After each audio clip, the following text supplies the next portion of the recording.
இந்த பதிவில் நவராத்திரி பூஜை என்னைக்கு ஆரம்பிக்குது, வரலாறு, பயன்கள், செய்யக்கூடாதவைகள், கொலு அமைக்கும் முறை, புதிதாக தொடங்குபவர்கள் கொலு பிரிக்கும் முறை, அகண்ட தீபம் ஏற்றும் முறையை பற்றி பார்க்கலாம். பெண் தெய்வங்களை போற்றும் உன்னத பண்டிகையாக நவராத்திரி விழா கொண்டாடப்படுகின்றது. இந்த நாளில் தெய்வங்களின் சக்தி பராசக்திக்குள் ஐக்கியமாகும். அந்த நாளே நவராத்திரி. பராசக்தி தவம் செய்து அசுரனுடன் போரிட்டு வெற்றி பெற்ற இந்த காலத்தில் அம்பிகையை வழிபட்டு வேண்டிய வரங்களை பெற முடியும். அம்மனை வீட்டிற்கு அழைத்து வழிபடுவதால் வீட்டில் எப்பொழுதும் ஐஸ்வர்யம் நிலைத்திருக்கும். அம்பிகை பல்வேறு ரூபங்களை வழிபடும் 9 நாள் இரவிற்கு நவராத்திரி என்று பெயர். மகிஷாசூரன் என்ற அசுரன் தனக்கு ஒரு பெண்ணை தவிர மரணம் நிகழக்கூடாது என்று வரம் பெற்றான். இதனால் அம்பிகை மற்றும் அசுரனிடம் போரிட்டு வெற்றி பெற்ற நாட்களையே நவராத்திரி. அதன் இறுதி நாளே விஜயதசமியாக கொண்டாடப்படுகின்றது. அம்பிகையை கொண்டாடும் நாளே நவராத்திரி. சிவனுக்கு ஒரு ராத்திரி சிவராத்திரி, ஆனால் அம்பிகைக்கு 9 ராத்திரி நவராத்திரி. அனைத்து ஏக்கங்களுக்கும் ஆதார சக்தியாக இருப்பவள் அம்பிகை. ஒரு வருடத்தில் மொத்தம் 4 விதமான நவராத்திரிகள் உண்டு. வசந்த காலத்தில் கொண்டாடப்படுவது வசந்த நவராத்திரி. ஆனி மாதத்தில் அமாவாசைக்கு பின் கொண்டாடுவது ஆஷாட நவராத்திரி. புரட்டாசி மாதத்தில் அமாவாசைக்கு பின் கொண்டாடுவது சாரதா நவராத்திரி. தை மாதத்தில் அமாவாசைக்கு பின் கொண்டாடுவது ஷியாமலா நவராத்திரி. சாரதா நவராத்திரி புரட்டாசி மாதம் மகாலய அமாவாசைக்கு அடுத்த நாள் பிரதமை திதி துவங்கி 9 நாட்கள் நவராத்திரியாக அனுஷ்டிக்கப்படுகின்றது. 9 நாள் திருவிழாவாக கொண்டாடப்படும் நவராத்திரி துர்காதேவியின் 9 அவதாரங்களை வணங்குவதற்காக அர்ப்பணிக்கப்பட்டுள்ளது. மகேஸ்வரி, கௌமாரி, வாராகி, மகாலட்சுமி, வைஷ்ணவி, இந்திராணி, சரஸ்வதி, நரசிம்மி, சாமுண்டி என பல வகை ரூபங்கள் எடுத்தாலும் அடிப்படை ஆதார சக்தி ஒன்றே. இந்த தெய்வங்கள் அனைத்தையும் நம் வீட்டிற்கே வரவழைத்து போற்றி வணங்கி வழிபடும் விழாவாக நவராத்திரி விழா கொண்டாடப்படுகின்றது. நவராத்திரி பண்டிகை ஆண்டுதோறும் மகாலய அமாவாசைக்கு மறுநாள் தொடங்கும். பிரதமை திதி துவங்கி தசமி வரை 10 நாட்கள் பண்டிகையாக கொண்டாடப்படும். பண்டிகையின் முதல் 3 நாட்கள் துர்கையை வேண்டியும், அடுத்த 3 நாட்கள் லக்ஷ்மி தேவியை வேண்டியும், கடைசி 3 நாட்கள் சரஸ்வதி தேவியை போற்றியும் வழிபாடு செய்யப்படுகின்றது. எந்த ஒரு வழிபாடாக இருந்தாலும் அந்த வழிபாட்டிற்குரிய வரலாறு தெரிந்து கொண்டுதான் கொண்டாட வேண்டும். அந்த வகையில் நவராத்திரி தோன்றிய வரலாறு பற்றி பார்க்கலாம். அசுரர்கள் மொத்தம் ஏராளம். மது கைடபன், மகிஷாசூரன், தும்ரலோச்சனன், சண்டமுண்டன், சும்பன் நிசும்பன், இரத்த பீஜன் என பல அசுரர்கள் இந்த உலகத்தையும் ஆட்டி படைத்தனர். இந்த அரக்கர்களை எப்படியாவது அழித்து மக்களை காப்பாற்ற வேண்டும் என 30 முக்கோடி தேவர்களும் மும்மூர்த்திகளிடம் சென்று முறையிட்டனர். மும்மூர்த்திகளும் தங்களின் சக்தியை கொண்டு புதிய சக்திகளை படைத்தனர். மகேஸ்வரி, கௌமாரி, வாராகி, மகாலட்சுமி, வைஷ்ணவி, இந்திராணி, சரஸ்வதி, நரசிம்மி, சாமுண்டி என பல வகை ரூபங்கள் எடுத்த அன்னை துர்க்கையாக அவதாரம் செய்தார். அனைத்து தேவர்களின் ஒட்டுமொத்த வடிவமே துர்க்கை என்ற தகவலை தேவி மகாத்மியம் புராணம் விவரிக்கிறது. அரக்கர்களை அளித்த அன்னை மும்மூர்த்திகளுக்கும் மகா சக்தியை தோற்றுவித்து அவர்களுக்கு தங்களது சக்தியையும் ஆயுதங்களையும் வாகனங்களையும் அளித்தார்கள். தேவி அழகிய பெண் உருவம் எடுத்து பூலோகத்திற்கு வந்தாள். அரக்கர்களின் வேலையாட்கள் சுண்டன் முண்டன் என்ற இருவரும் இந்த அழகு பதுமையை மகா சக்தியை பார்த்ததும் தங்களது ராஜாவுக்கு ஏற்றவள் என முடிவு செய்து தேவியிடம் வந்து தங்களது ராஜாக்களின் ஒருவரை திருமணம் செய்து கொள்ளும்படி வற்புறுத்தினார்கள். தேவி அப்பொழுதுதான் ஒரு சபதம் செய்திருப்பதாக கூறி, யார் என்னை போரில் வெல்கின்றார்களோ அவர்களைத்தான் மணப்பேன் என்று கூறினார். அதற்கு சுண்டனும் முண்டனும், தேவர்கள் அசுரர்கள் எல்லாருமே எங்கள் ராஜாக்களுக்கு அடிமை, பெண்ணான நீ எம்மாத்திரம் பேசாமல் எங்களுடன் வா என்று சொன்னார்கள். அதற்கு தேவி தெரிந்தோ தெரியாமலோ சபதம் செய்துவிட்டேன். எப்படி செல்கின்றதோ அப்படியே நடக்கட்டும் என்று கூறினார். இரத்த பீஜன் இதை சும்பன் நிசும்பனிடம் சொன்னதும் இருவரும் ஒவ்வொரு அசுரர்களாக அனுப்பினர். அவர்கள் எல்லோரையும் அழித்தாள் தேவி. அதில் இரத்த பீஜன் என்ற அரக்கன் கடும் தவம் செய்து ஒரு வரம் பெற்றிருந்தான்.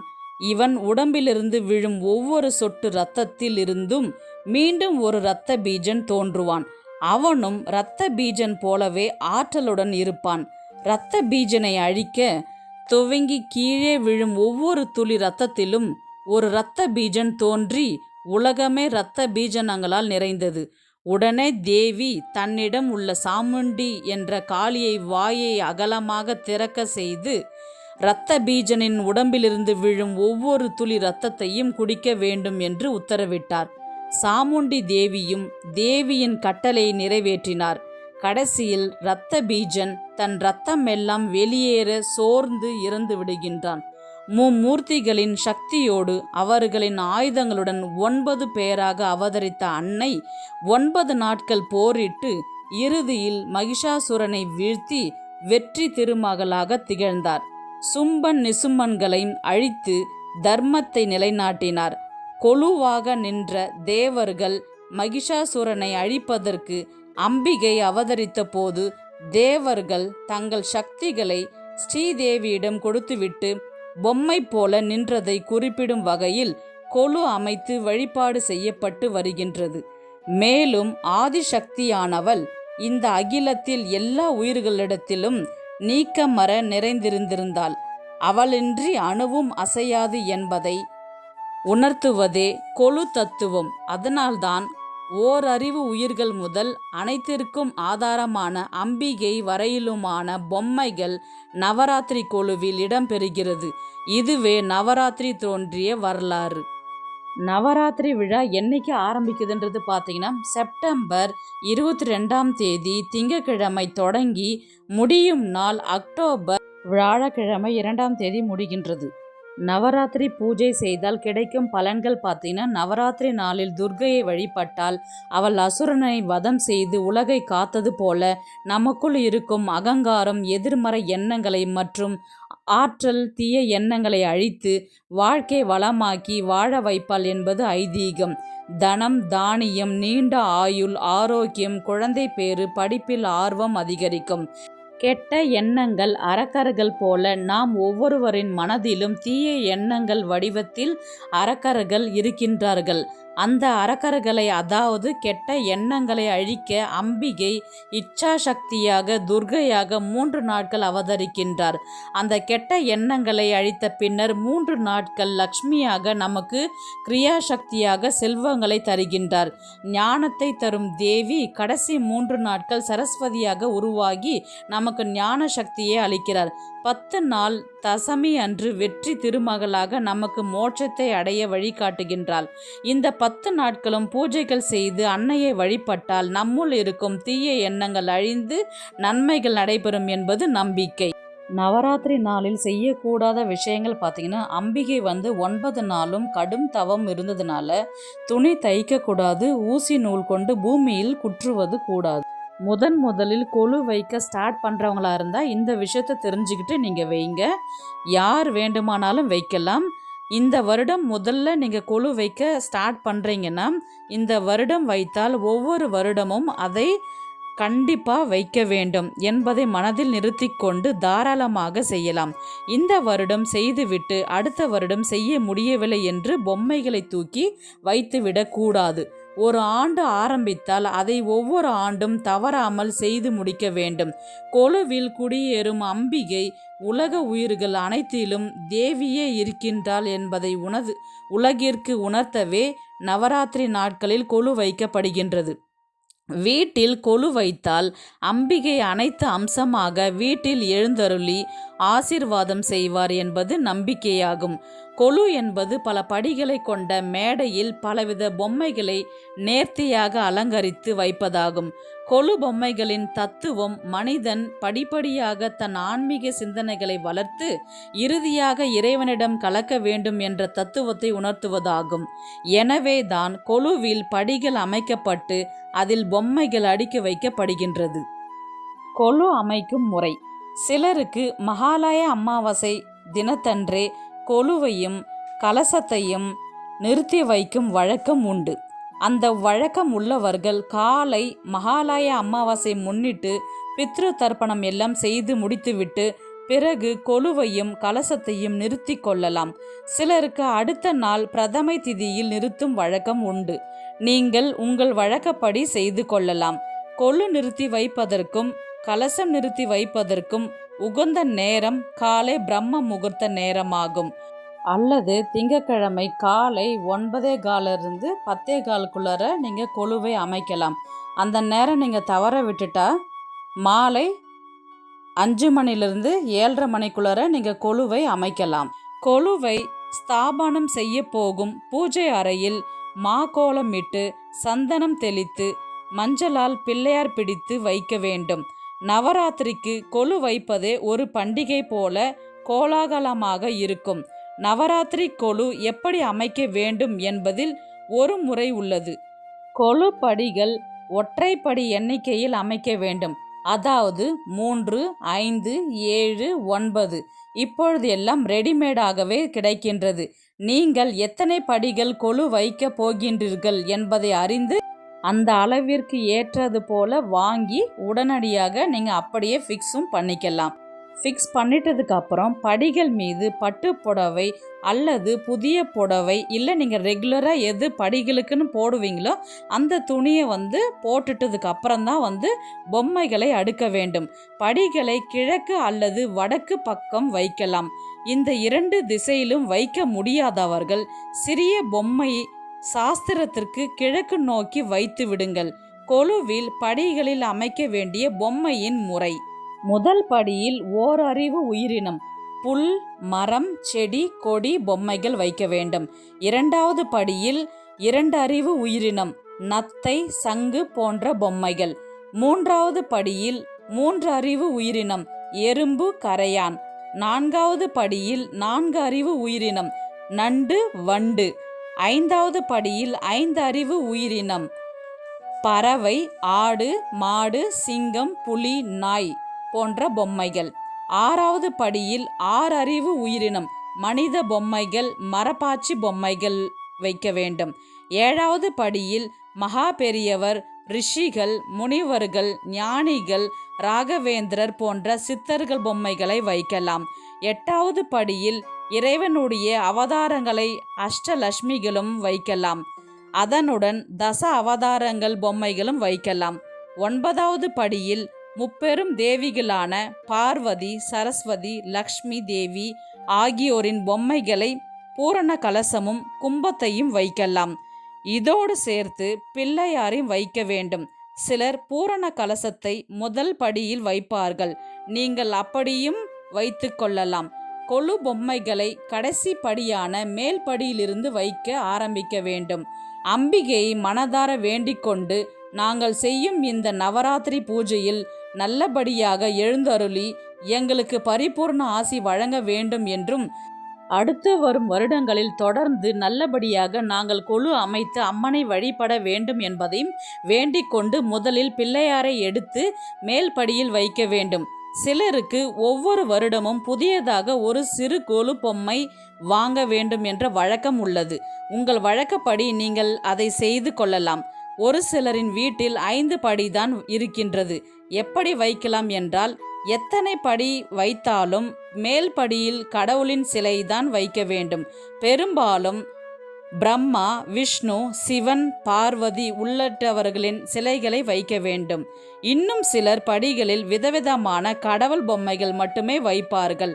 விலங்குகள், பறவைகள், மனிதர்கள், நடமாடும் பெண்கள், இசை விளையாட்டு பொம்மைகள் போன்ற பலவிதமான கொலு பொம்மைகளை கொலு படிக்கு பக்கத்தில் தரையில் புல்வெளி வளர்த்து அல்லது மணல் பரப்பி அதன் மீது அழகாக வைத்து அலங்கரிக்கும் பழக்கம் சிலருக்கு இருக்கின்றது. பொம்மைகள் நிறைய இருக்கும் வீட்டில் படிகளில் வைக்கும் பொழுது எல்லா படிகளுமே கடவுள் சிலைகள் தான் வைக்கப்படும். உதாரணமாக திருமண செட், ஃபேன்சியான பொம்மைகள், அழகிய நடனமாடும் பெண்கள், கிருஷ்ணர் கோபிகளுடன் இருப்பது போன்ற பொம்மைகள் படியில் வைக்காமல் தனியே பக்கத்தில் மணல் பரப்பி வைக்கலாம். இது கொலு அமைக்கும் முறை. அடுத்தது கொலுவை நிறைவு செய்யும் முறையை பார்க்கலாம். கொலுவை தொடங்கியது போன்றே கொலுவை நிறைவு செய்வது முக்கியமானது.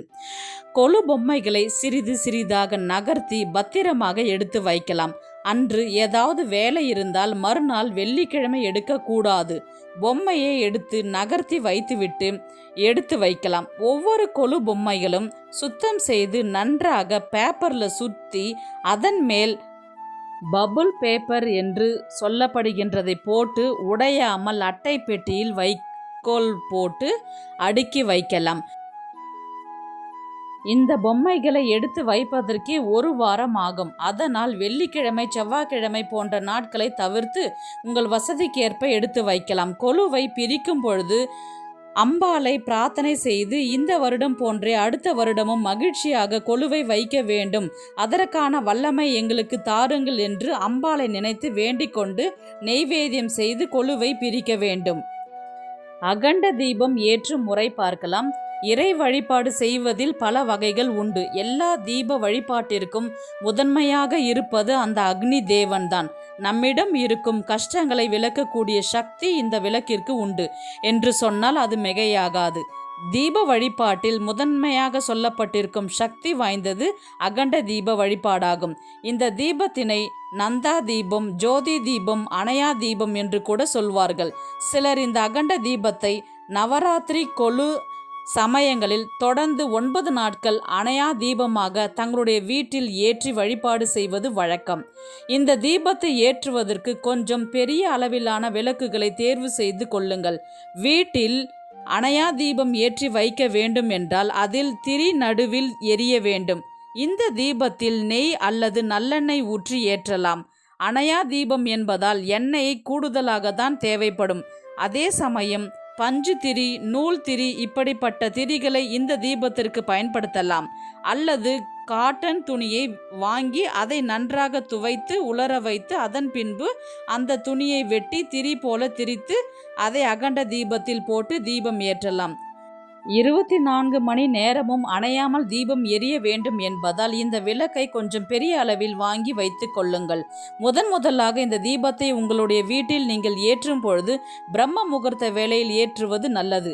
அதாவது நவராத்திரி கொலு தொடங்கும் தினமான அன்றைய தினம் இந்த தீபத்தை காலை பிரம்ம முகூர்த்த வேளையில் ஏற்றலாம். தீபத்தை எல்லாம் தயார் செய்துவிட்டு உங்களுடைய வேண்டுதல்களை இறைவனிடம் மனதார வேண்டிக் கொள்ளுங்கள். அதன் பிறகு உங்களுக்கு எவ்வளவுதான் கெட்ட நேரம் இருந்தாலும் அதையும் தாண்டி உங்களுடைய வேண்டுதல்களை நிறைவேற்றக்கூடிய வேலைகளை இந்த அகண்ட தீபம் பார்த்து கொள்ளும். தீபத்தை அணையாமல் பார்த்து கொள்ள வேண்டும். சிறிய தீயில் இந்த தீபத்தை ஒளிர வைத்தால் போதும். அப்படி எதிர்பாராத சூழ்நிலையில் தீபம் குளிர்ந்து விட்டால் அது தவறு ஏதும் கிடையாது. மீண்டும் இறைவனை வேண்டிக் கொண்டு தீபத்தை ஏற்றி வையுங்கள். ஒரு வீட்டில் அணையா தீபம் எரிந்து கொண்டே இருந்தால் அந்த வீட்டில் கெட்ட சக்திகள் நெருங்குவதற்காக ஒரு துளி அளவும் வாய்ப்பு கிடையாது. நல்ல தேவதைகள் மட்டும் வீடு தேடி வர இந்த அணையா தீபம் துணை நிற்கும்.